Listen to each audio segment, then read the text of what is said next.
And the way we were. What's going on, y'all? It's your main man. Once again, it's on Coach Five in the building doing Nick things on a Nick Thursday after another great Nick win last night. I mean, it's January 24th, and there was a big ass trade that just went down, and I ladies and gentlemen, I still don't know how I feel about this trade, man. I mean, I do know seeing this has been very, very, very weird for me. It just has. This is not the easiest thing in the world. You know what I mean? I mean, we got this guy here, OG Ananobi, and so far so good, man. We got him, we got Precious Chua, and then Malachi Flynn. Somebody said DiVincenzo's evil twin. That is hilarious to me. It just is. I mean, but you got to toggle back and forth. Yeah, that does look crazy. And when we actually get to see both of them on the court at the same time, that's going to be fun. But, ladies and gentlemen, again, I got to be 100 with y'all. I this was very, very difficult to deal with. So I just figured I'll share with y'all my first initial reaction when it went down. Man, it's day two of the craziest news in Nicklandia, y'all. Again, I've had a chance to sleep on it. Listen, man, I'm still not happy about it, to be perfectly honest. But end of the day, I had been haunting RJ to reach his all-star potential for the past two seasons. And so far, for the past two seasons, he's given us glimpses, but he's also given us some head scratching games. And it's like we're still trying to wait for his offense to become consistent. And I really do feel like this kid could be a 18 to 23 point scorer average, but it's just not consistent enough. And it's hard, man. He's ours. He was our draft pick. He was our high draft pick. He was our guy. You know what I mean? While when there was those that weren't believing in what Randall was brought to this team to be, it was like we were all sitting back waiting for Archie. And then IQ hurts too because those two guys, man, are like our guys. They are. You know what I mean? And IQ was starting to ascend, but again, you got to look at it like, unless they were going to do a one for one trade, which I honestly don't know why they didn't. But and we don't need Malachi Flynn, and more than likely he's going to be waived or something like that when this whole deal is done. Quiet is kept though on another flip side because of all the noise and things. I was actually surprised it wasn't Grimes in RJ as opposed to IQ. But there is something about Grimes' game that I really freaking like, and it's just like if he can put his stuff together, Grimes might actually be what that hybrid between RJ and like DiVincenzo. If that daggone 3 point shot can ever stay consistent, it's really good. I'm not sure what Precious Achua is going to bring to the table, but I know whatever it is, it'll be in the second unit. And as long as he can be some kind of serviceable defender, I'll accept that. But the reality is, fam, for me anyway, this team, even with this move for OG Ananobi, which I think will benefit us by the time the playoffs get here, I don't know if we'll ever have him this year, but either way, we're still going to need Mitchell Robinson to go anywhere, like deep into the playoffs. Mitchell Robinson is our X factor, and he's got to get back healthy. You got to get that ankle, and you got to get it to where he's moving without thinking about it. So that's probably why we're not sure if he's even still going to play this year or not.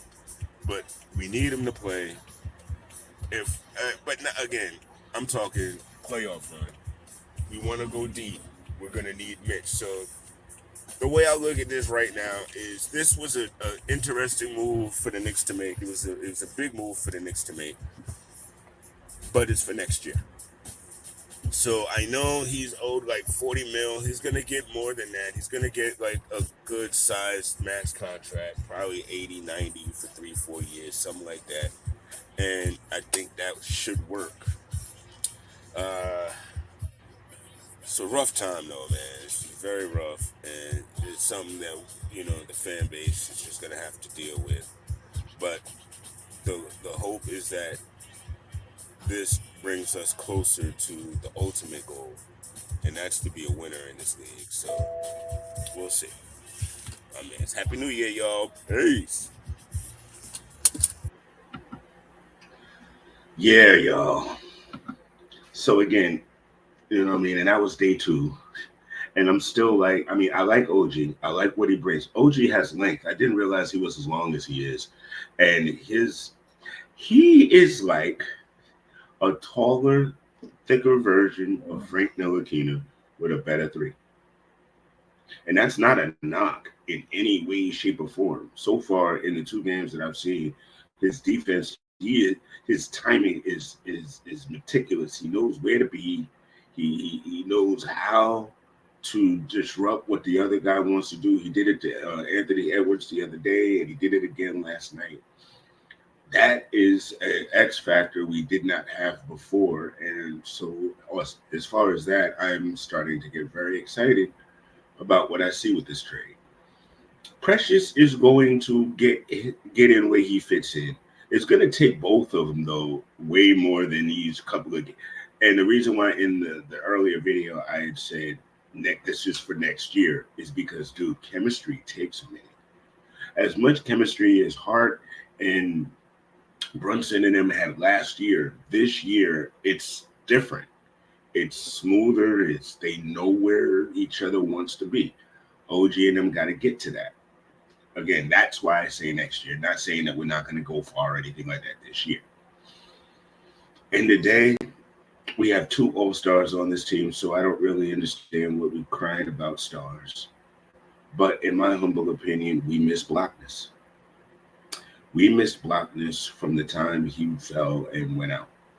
Because what he's been able to do this year is nothing short of amazing, and I loved every minute of it. And that's the type of team we are. And when he does get back, I'm hoping, man, my fingers still crossed for late February or something like that, early March maybe, but I know we're not going to go nearly as far as we will when we have him back. And I think we could very well be scaring folk in one of these Eastern Conference finals, or maybe even a finals soon. I, hey, we all feel the way we feel. This is how I feel. Uh, do I wish RJ had turned it on and kept it consistent? Because he turned it on at the beginning of the year and then fell off a cliff again. And it's like, just when you're thinking, here it is, it does that. And dude, that's my guy. Okay, he and Quick, and I'm gonna miss them both. But I have to be real with y'all about stuff too. Obi ain't on this team no more, and I liked him. I got an Obi Toppin jersey. I got a Quickly jersey. I got like 2, 3 RJ jerseys. But now they don't play for my Knicks. They play for different teams. So I wish them their success, and I'm happy for any and all they have. But I got to focus on my team. I got to focus on my Knicks and what my team is doing. I can't be, oh, I'm so happy for RJ and them. And I'm sorry, I'm probably not going to be rooting for them when they play against us. It is what it is. Dude, I'm a Knick, man. I rep what's on the front of the jersey. I don't necessarily worry about what's on the back of the jersey. Y'all know that about me. I've always been that way, and I always will. What's this right here? So But Isaiah Hartenstein, while we miss Blockness and he is the key to what our future will hold, Hartenstein has been holding it down, and I'm proud to watch it. He's been really getting into his zone. His passing is ridiculous.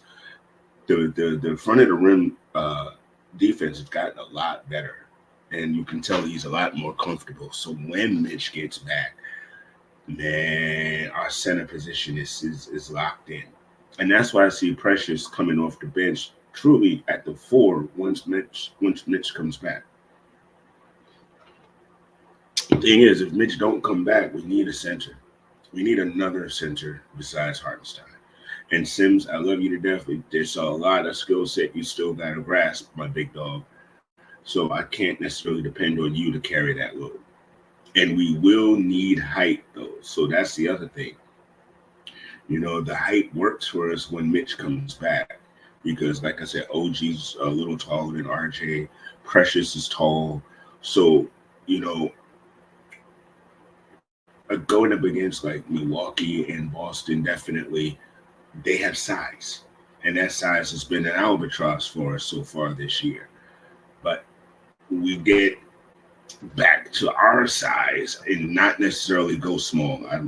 We don't really look that great when we go small, so I don't want us to like invest too much time in that. To be honest, it is what it is. But yeah, our Isaiah Hartenstein, man, my guy has been really stepping up and really coming to form, bro.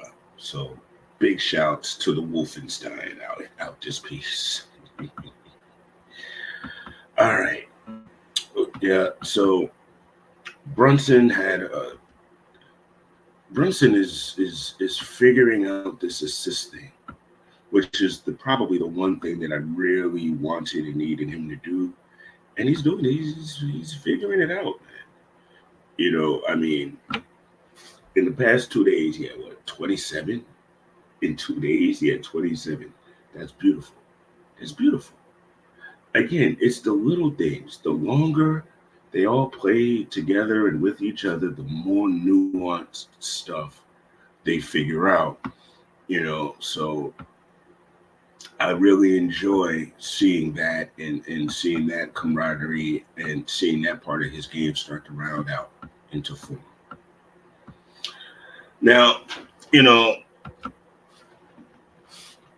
yeah, as much fun as I do have doing this Knicks stuff, sometimes I got to deal with content creators that don't necessarily make sense to me. You know what I mean? And so every time I hear Knappy B Smiff open his mouth, I'd be like, what nonsense you got to say today? So what you got to say today, Knappy B Smiff? What you talking about, fam? That's right.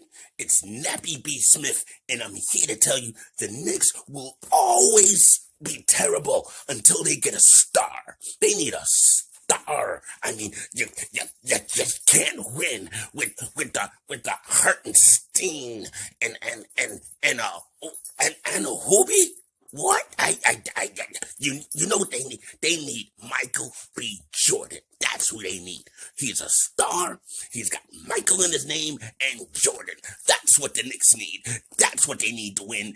That's the only thing they can do to win. They can't do anything else to win, and they'll never win. This is Knappy B Smiff.